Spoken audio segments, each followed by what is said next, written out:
Assalamualaikum warahmatullahi wabarakatuh. Kami dari kelompok 7 yang beranggotakan Aulia Maria Rahma, Mentari Sukmadewi, Armidita Putri Permatasari akan mempresentasikan konsep dasar IPS.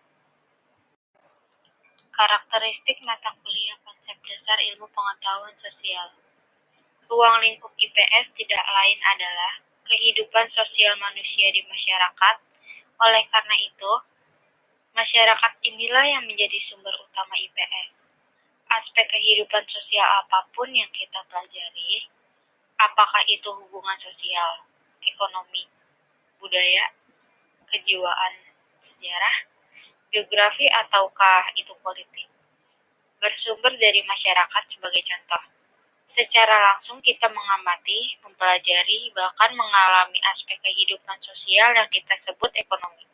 Tidak terlepas dari masyarakat ataupun dengan perkataan lain, aspek ekonomi ini bersumber dari masyarakat.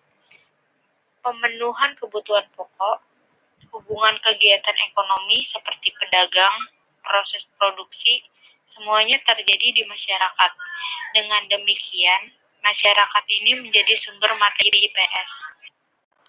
Sebagai program pendidikan IPS yang layak harus mampu memberikan berbagai pengertian yang mendasar, serta mengembangkan sikap moral yang dibutuhkan agar peserta didik menjadi warga masyarakat yang berguna, baik bagi dirinya sendiri maupun orang lain. Ketiga aspek yang dikaji dalam proses pendidikan ilmu pengetahuan sosial, memberikan berbagai pengertian yang mendasar, melatih berbagai keterampilan, serta mengembangkan sikap moral yang dibutuhkan, merupakan karakteristik IPS sendiri. Secara sederhana, IPS diartikan sebagai studi tentang manusia. Melihat keseluruhan IPS sebagai sarana pendidikan yang memaparkan manusia dalam segi 3 waktu, ruang, hidup, sebagaimana dilakukan oleh studi sejarah, geografi, dan gabungan sosiologi, antropologi, ekonomi, dan tata negara.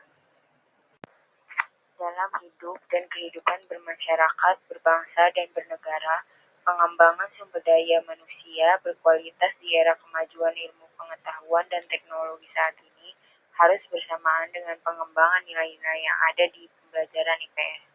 Nilai-nilai tersebut meliputi A. Nilai edukatif.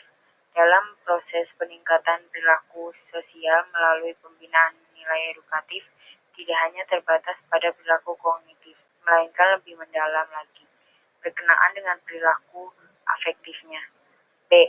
Nilai praktis. Nilai praktis itu disesuaikan dengan tingkat usia dan kegiatan peserta didik sehari-hari. C. Nilai teoritis. Peserta didik dibina dan dikembangdayakan nalarnya ke arah dorongan mengetahui sendiri kenyataan atau sense of reality, dan dorongan menggali sendiri di lapangan atau sense of discovery. D. Nilai filsafat. Kemampuan mereka merenungkan keberadaan dan peranan di masyarakat ini mungkin dikembangkan. E. Nilai ketuhanan. Nilai ketuhanan ini menjadi landasan moralitas sumber daya manusia hari ini dan terutama masa akan mendatang.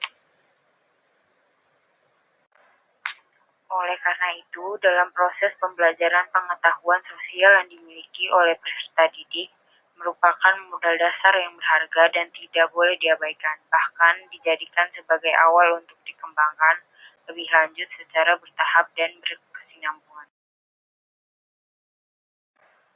Numansa Mantri yang dikutip oleh Daljuni 1981 menyatakan bahwa pembaharuan pembelajaran IPS sebenarnya masih dalam proses yang penuh berisi berbagai eksperimen. Adapun ciri-ciri yang kedapatan di dalamnya memuat rincian sebagai berikut. A. Bahan pembelajarannya akan lebih banyak memperhatikan minat para siswa, masalah-masalah sosial dekat, keterampilan berpikir, khususnya tentang menyelidiki sesuatu, serta pemeliharaan dan pemanfaatan lingkungan alam. B. Program studi IPS akan mencerminkan berbagai kegiatan dasar dari manusia. C. Organisasi kurikulum IPS akan bervariasi dari susunan yang terpadu, berhubungan, sampai yang terpisah. D. Susunan bahan pembelajaran akan bervariasi dari pendekatan kewarganegaraan, fungsional, humanistis, sampai struktural. E. Kelas pengajaran IPS akan dijadikan laboratorium demokrasi. F. Evaluasinya tak hanya akan mencangkup aspek-aspek kognitif, afektif, dan psikomotor saja, tetapi juga mencobakan mengembangkan apa yang disebut democratic quotient dan citizenship quotient.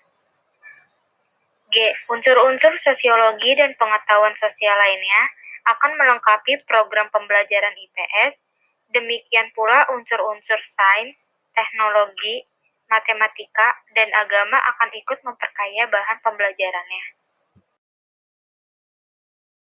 Pemilihan atau seleksi konsep-konsep ilmu sosial guna mengembangkan materi pembelajaran IPS sesuai dengan kebutuhan pembelajaran pada tingkat yang berbeda tidaklah mudah, namun harus didasarkan pada prinsip seperti yang dikemukakan oleh Bukhari Alma dan Harlas Gunawan 1987, yang menyatakan prinsip-prinsip tersebut antara lain berikut ini. A. Keperluan. Konsep yang akan diajarkan harus konsep yang diperlukan oleh peserta didik dalam memahami dunia sekitarnya. Oleh sebab itu, lingkungan hidup yang berbeda harus memerlukan konsep yang berlainan pula. B. Ketepatan. Perumusan yang akan diajarkan harus tepat sehingga tidak memberikan peluang bagi penafsiran yang salah atau salah konsep. C. Mudah dipelajari. Konsep yang diperoleh harus dapat disajikan dengan mudah. Fakta dan contohnya harus terdapat di lingkungan hidup peserta didik serta sudah dikenal oleh para peserta didik tersebut. Kegunaan. Konsep yang akan diajarkan hendaknya benar-benar berguna bagi kehidupan bermasyarakat, berbangsa dan bernegara Indonesia pada umumnya, serta masyarakat di lingkungan di mana. Evaluasi pembelajaran IPS yang berkesinambungan sebaiknya dilakukan terus-menerus sesuai dengan keterlaksanaan proses pembelajaran.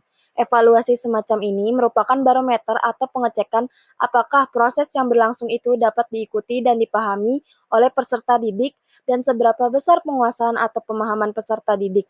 Apakah target yang telah ditetapkan atau kompetensi yang telah ditetapkan tercapai. Evaluasi yang merupakan penilaian keberhasilan dari keseluruhan rangkaian proses kegiatan pembelajaran atau biasa kita sebut dengan evaluasi sumatif.